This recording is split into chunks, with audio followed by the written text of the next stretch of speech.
welcome to clipping in the Sunday service. It's a chilly start, about 2C, and there's a pretty nippy north-easterly wind, which at the moment's on my back.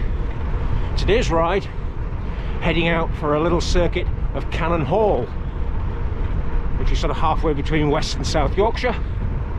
It's not a super long ride, but it has character. Just crossing Thornhill before the swoop down to Horbury Bridge and more climbing. Having crossed the Calder Valley at Horbury Bridge, the route now kicks up to Netherton, heading to towards West Breton. It's still chilly, but not as cold as yesterday. I might have slightly overdressed, but we'll see. Climbing tends to be a warmer job. Now, this is a little treasure of a climb. Goes up to High Hoyland. I think there used to be a hill climb, an autumnal hill climb up here years ago. Maybe still is. But for today, I'll be quite happy just to get up. Here we go. Always a welcome sight when you pass this former church. Means you're nearly at the village and the climbing's over for now.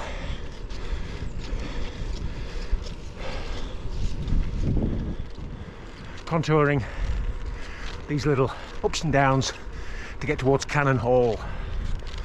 See one of the outbuildings there.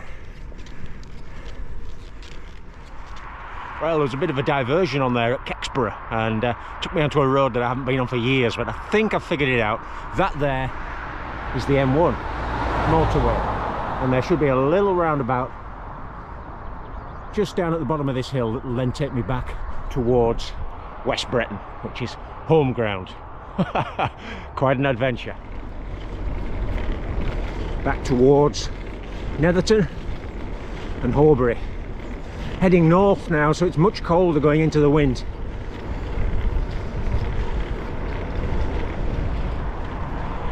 Plugging away up Hostingley Lane. We used to call it the Turkey Hill in the old days, because there was a turkey farm about halfway up. They were always advertising turkeys for Christmas.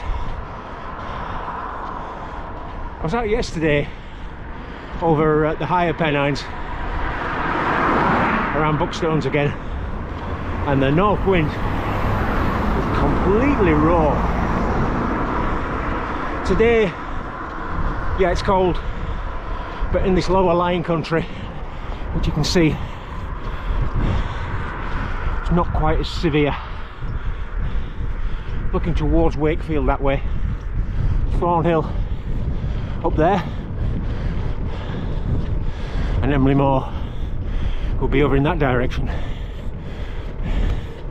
But a good ride. I think it'll be approaching 40 miles today, and it's a good accumulation. I'm trying to rebuild some kind of stamina so that when I take on the bigger Dales rides in later spring and summer, they won't completely poleaxe me.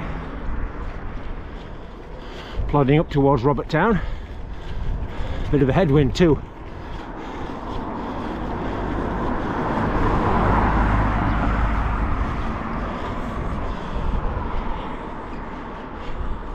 Well, I do hope my vintage Festina winter jacket is drawing some admiring glances out there. The height of 1996 winter cycling fashion.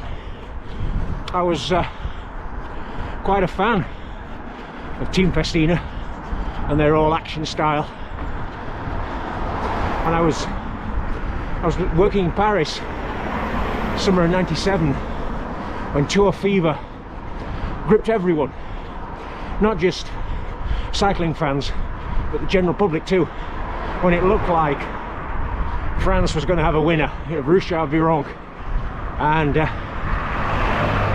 certainly, the mountain stages were electrifying.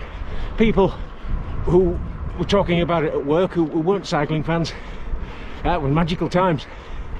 Then it all kind of came down in '98 with the Festina affair, which we won't talk about.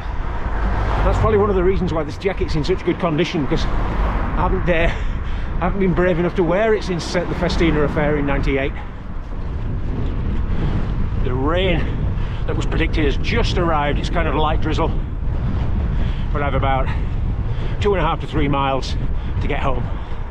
So what I'll do, as is usual, I'll sign off for this edition of Clipping In, and hopefully see you again for some midweek mileage before too long. Bye for now.